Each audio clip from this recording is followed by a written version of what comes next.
cost. If the government introducing a mandatory system, it should not be on your cost. Because uwezi ni force na kitu sihitaji na utaseme bado nilipie. Ni wewe ndio unahitaji hiyo need. Umeona kuna need. Unaona? Sasa unapointroduce your program, iko ni wewe ndio unasimamia. Mimi ni go through the same program but usiniforce pia cost. Umejua force cost to the other side and that is inconvenience. I like that. All right, moving forward, tuende sasa kwa page 6 of the Daily Nation. Raila Koome clash over protest deaths. Police boss claims opposition leaders hide bodies from mortuaries. Raila akasema, how can you say such a thing? Na hizi mamwili zilikuwa na gunshot wounds. Can even see over here a quote by Mr. Japhet Koome. How low can some of our leaders sink? They take pictures of the bodies and display them on social media. Now he's bouncing off Iliman and Maandamano. We know very well that many young Kenyans actually died. But Koome is saying it's not the police who killed them. In fact, hizo mamwili ziketu kutoka kwa mortuary. What's your comment? That's a wicked system. That's a response from a wicked system. No matter mali zilitoka, kama kuna watu wamekufa in the first place, you must be very considerate as a government. Hata kama walitolewa kwa mochari, hao ni citizens. Man, they're Kenyans. Hao ni citizens. Unaona? There's that quote by JF Kennedy who said, "He who makes peaceful revolution impossible makes violent revolution inevitable." Unaona? Unaonanga kila saa wazee waendanga street peacefully, hakunanga death. The moment you want to make that peaceful demonstration impossible, then let us as a death.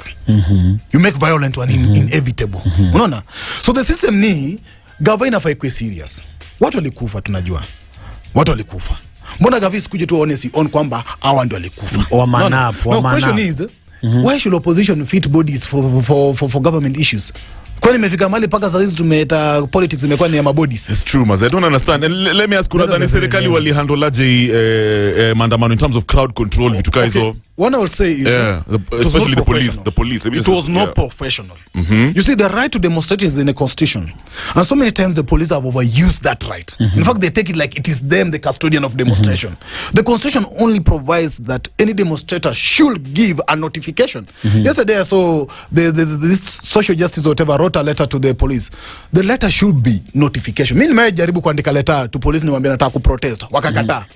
They don't have right to kata. Unawa notify to. Yeah, so provide security. So like ukiona maju. Watu watasema our protestants are not civilized like wazee wa maju.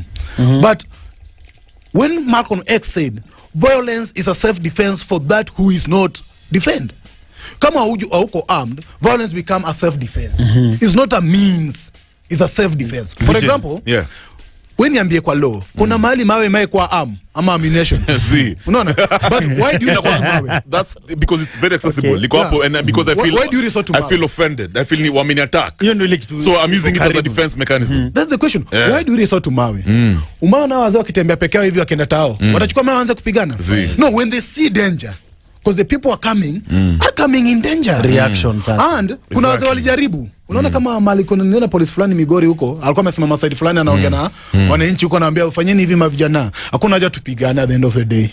Usongene na hiyo side mini back in the side. Kama ni media mnataka nitawaletea. That is professional. Is it possible, Pigeon, to actually protest in Kenya without causing violence? Now the question is, sikuile Raila alidunda tao bila wazee kujua nani alipigwa? Hakuna. Unaona? So the police kama kuna mali kuna businesses. Wacha wasimame kwa hizo business wa protect. So wacha wazee tembe. Unajua, but this government want to curtail the freedom for expression, especially demonstration and association. That article 37, nimesikia kuna mabizi wanataka kupeleka kwa gava huko kwa parliament ati whoever will be organizing a demonstration will be liable for the cost and everything else. You know? Why should I be liable for the cost while the constitution provides that the security must protect those premises? That's the question. Kev. Sa Pigeon. Unasikia vile anaileta? Hebu nikuulize my friend. Now if all ingekuwa the other way around, you are the one umekalio kiti kuliko vile vijana wangekuwa na feel sahi, njaa bado iko, vitu zijabadilika, wewe ndio uko pale kwa the top seat, ungehandle jimando. The first thing ni watu si maadui wako, hao ndio walikuchagua, na wakikuchagua hata walikuwa na kusupport. Why don't you just come talk to them? Vile sasa vile Ruto anafanya. Yeah, Ruto anafaa kae with a national honest dialogue. Anatema vijana na watu wote wakae chini. Wamwambie sisi tunafikiria hivi na hivi. Awaambie nini iko ndani. Unaona? But when that means is stopped, when that link between mimi na wewe kukutana in a formal dialogue is stopped, then I resort to the street. Kukuonyesha kwamba nataka nikufikie. Unaona? So the only thing the president ought to have done is Umeingia huko ndani umesema umejua venye system iko. So ukuje uambie vijana in a honest conversation, hustlers, mama mboga, mimi niliwaambia hivi na hivi. Lakini honestly, this is where we should go, and so that you have a mutual agreement between when you huko ndani na wewe ndio kupe peace. So on your side, una feel vile Ruto na handle the government of the day about the maandamano guys, mama mboga na the boda guys. Una feel ama fail?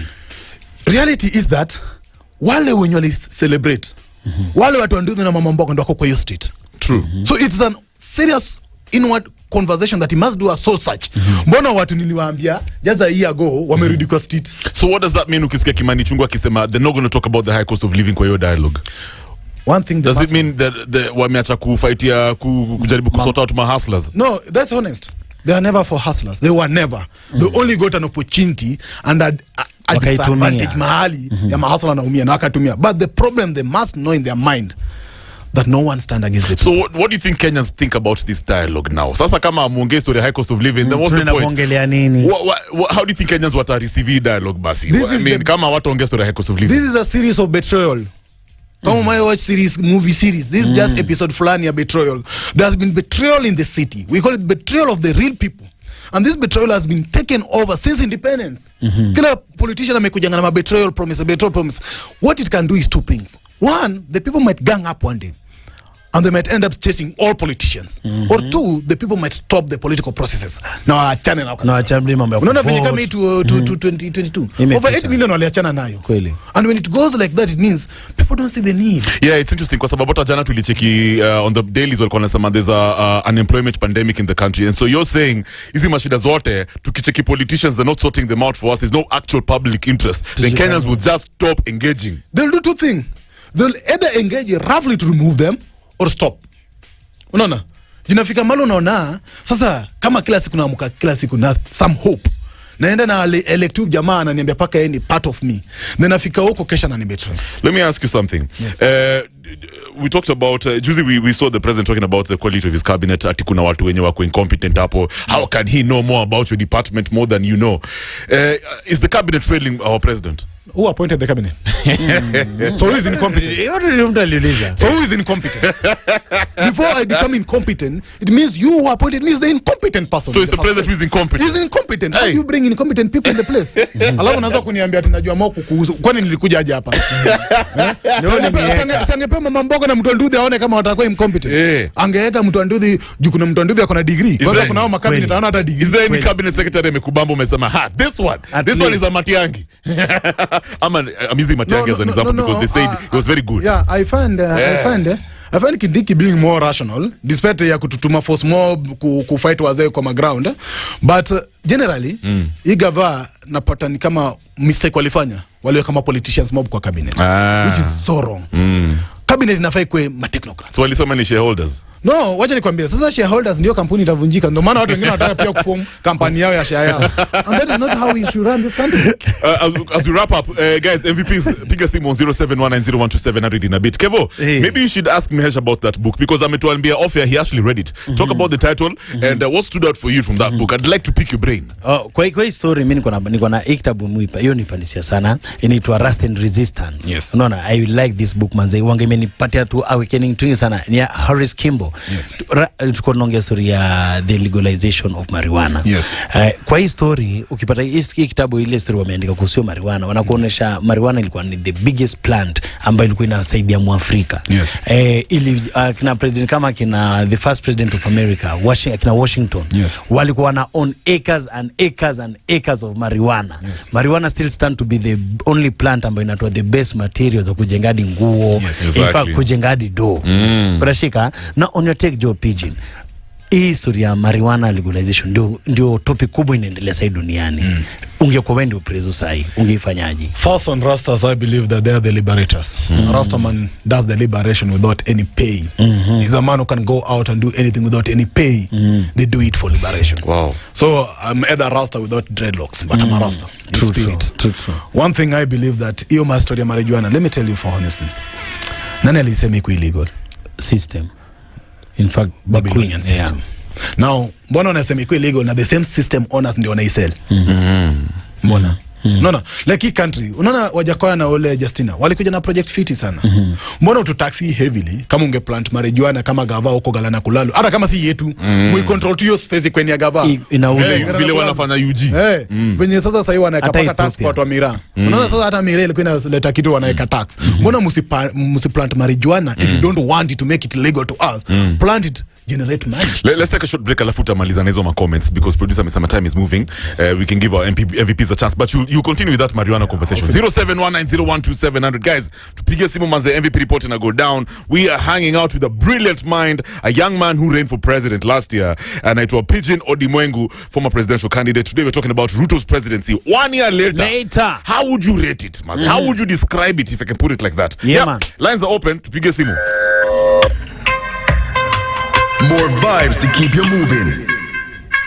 Start your day the MVP way. But notice mazema priests, pastors, ase wa religion yani lately bro, kutoka hizi stories za Shaka Hola, sijui watu wamepatikana na madem kwa bush. Rise and shine to positive vibes with the MVPs. Na wale wa udhiru walikuwa kwa church ndani. What? Second thing ndani ya church. Dancing. Get your fix of conscious talk, personalities, and the hottest reggae vibes. Society to Kenya and rotten. We are going to hell on foot. Know what's hot and what's not with the MVPs. Very amazing size it now. Kuna msali sema tunataka kusikia mabanga za size it. Wewe msinirudishe Misri. Nimetoka Misri. Hawa watu wa vibes. We bad man. Na weke every other week 6 to 10 a.m. only on Vibes Radio. Vibes Radio from Nairobi to the world. Africa, arise. Vibes Radio. Now, as you give us a call on 0719012700, have a listen to him and what the police commissioner alisema, police chief Jafet Koome alisema about the bodies that the opposition is saying police walimadama guys. Have a listen to tupige simu 0719012700. See the members of the society going to mortuaries, hiring dead bodies, calling media, telling media that these people were killed by police officers. How low can some of our leaders think? It is actually very disappointing to see a statement from Inspector General of Police, Mr. Koome, saying that we hired dead bodies to accuse police of... All right, 0719012700. Yep, umesikia hapo hivyo rawa akisema that the police chief anasema ati waso Azimio wali hire dead bodies. Na the chief mwenyewe ako recorded. Yes. Akisema how can leaders... Can you imagine? So 0719012700. Tupige simu pia ungetushowani whatever's happening kwa ground. Tungependa kujua. Remember we're hanging out with Pigeon Odimwengu. He's a former presidential candidate. Vibes Radio, good morning. Aizo. Yeah. Karibu sana Aizo. Good morning. Morning. Morning sana Aizo. Do you have any comments? Tuko hapa even a former presidential candidate. Remember it's also Ruto's 1 year since he took over power. Sure. Bana. Hii serikali kitu ya kwanza. The government is not for us. It is God for us. Kila mtu peke yake. And then hii mambo ya politics, this is dirty politics which is being done. Hakuna interest ya mwananchi kwa hapa. If you look at these guys who are going to discuss, ni watu wanataka kupenevit mambo yao. If they are not talking about what is the problem of Kenya currently, and Aizo, what are they going to talk? How would you describe the president's reign in power tangu achukue office, tangu ingie office? Ni mtu wa show off. Ni mtu show highlights. International show off, lakini kwake yes, it is a mess. Wow, haya, asante sana. Thank you so much Aizo. I have to let you go. Vibes Radio, good morning. Hello, good morning Vibes Radio. Tunaongea nani bro? Naomboga na Lucheza hapa. Karibu sana. There's so much we've touched on. Tuko hapa hivi na former presidential candidate Pigeon Odimwengu. Tumeongea, first of all, it's Ruto's 1 year in power. We've also talked about Jafet Koome's the police chief's comment about Izima bodies. What are your thoughts? Igava, metukalia noma, sima youth huku kwa ground jo. Ndio tunajua venye kuko. Na unaweza describe aje hizi serikali ya Ruto tangu achukue power? Hao ni content creators. Come on. Asante sana. Abdallah, good morning. Good morning. Karibu sana Abdallah. It's been 1 year since serikali ya Ruto ingie kwa power. How would you describe it? Wamecheza kama wow ama there's a lot to do? this is the most failure government. Hawa ndio watu walifeli kabisa katika parliament. Katika serikali zote zilizotokea, hawa ndio watu ambao wamefeli zaidi. Mimi nataka kuungana na huyu mwenye hapo. Badala wewe ya kutax watu. Tu baada banki na banki iko na pesa mingi. Kisha wewe hapa tuko na mafuta kule Turkana. Si ukuje uproduce hii mafuta upate pesa. Kwa nini usinyirie watu? All right, asante sana. Thank you so much, Abdallah. Rasmak kutoka na Rumoru, unasemaje this morning? Karibu sana Ras, umesikia hapo hivyo kwa the front page of the Standard, they're saying it's been 1 year since serikali ingia kwa power. We're also hanging out over here with the former presidential candidate into a Pigeon Odimwengu. What are your comments? Ama uko na swali? Mimi niko na swali kwa sababu ulimwengu wa leo kwa sasa sisi vijana tunaisha umoja wanatu, yani tunachukuliwa kama samaki na ndoano. Kwa sasa maisha sasa tunaona sisi vijana tunahangaika, hakuna kazi hapa na pale, hakuna mahali ambapo tunaenda. Umesikia president alisema we need to give the government some time. Tuwapatie time. Wako na manifesto, let's relax kidogo, things will be good huko mbele. Yes, manifesto iko lakini bado ni ya uongo, hakuna kitu natusaidia. All right, asante sana. Give us a call guys on 0719012700. It's been a year since the president took over the reins of power, and what are your thoughts? How would you describe his presidency? Na pia tumeona hapo hivyo some major comments by the police chief Jafet Koome. He claims the bodies paraded in morgues were not victims of police killings but opposition leaders.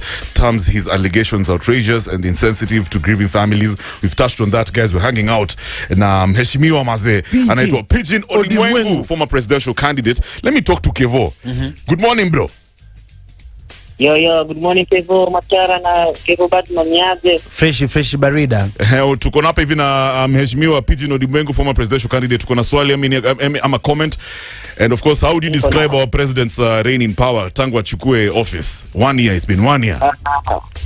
In 1 year, huyu jamaa hajafanya kitu. Huyu jamaa amekuwa kama picha ya Cinderella huko. Guys. Kenya nekana iko poa, lakini huko ndani kile kinatumia. Unaona?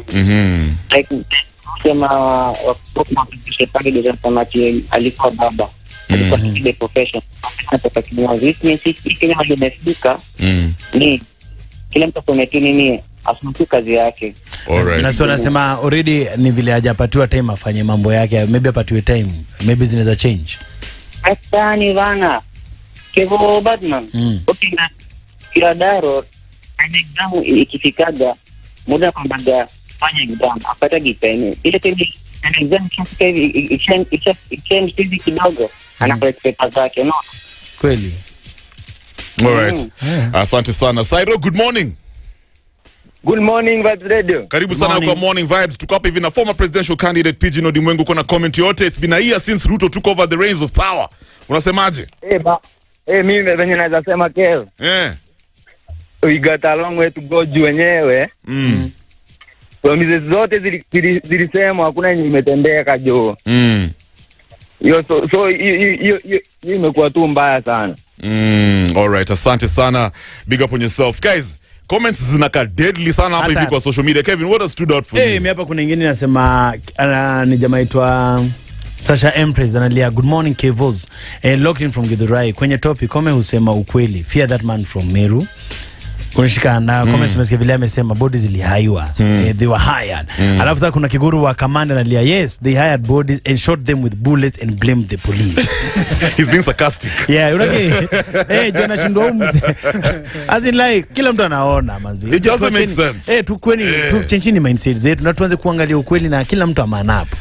Kila mtu chukweli anafaa kuchukua. Na like nini nani alisema hapa hivi? Hii gava ini Lorette just steady. She says hii gava nayo ni content creators. President William Ruto overpromised, and to be honest, he lies better than my ex. He spends too much. He hired people in government and who have no idea what they're doing. Wako tu, this country is heading to the gutter. And then big up Chege Losses who says big up Odimwengu. Clearly mwananchi hawezi feel positive effect ya gava yet. Loving the show. All right guys, I can see it's about 4 minutes to 8. what we'll do, tachukua a break, play for you guys one song, alafu next hour maze, tuta wrap up conversation with our special guest over here, a very young man, mwenye alini surprise man. Unajua saa zingine when you decide to do something, you just dived right in. Pigeon Odumengu actually ran for president, and we are here discussing yani maneno ya the state of the nation. Pigeon, you know, till today I'm very impressed yani buda. Uliamua kufanya, you know, sometimes from my ex-girlfriend told me one day she sees me being a president, but sasa mimi hata sija decide hata you know, MCA. Hata MCA nimeshindwa. Manze, nini inspire Pigeon? In 10 seconds. Sankara alisema it took madmen of yesterday to make us act to the clarity today. Yes. Madmen of yesterday. Madmen of today. I love it. So you have to be mad sometimes to make it happen. Ni kweli John, within every wise man there's some madness ndani yake wanafanya star. Morning Vibes, where you are the MVP. No negative vibes. Oh, finally! It's my Standard Courier delivery.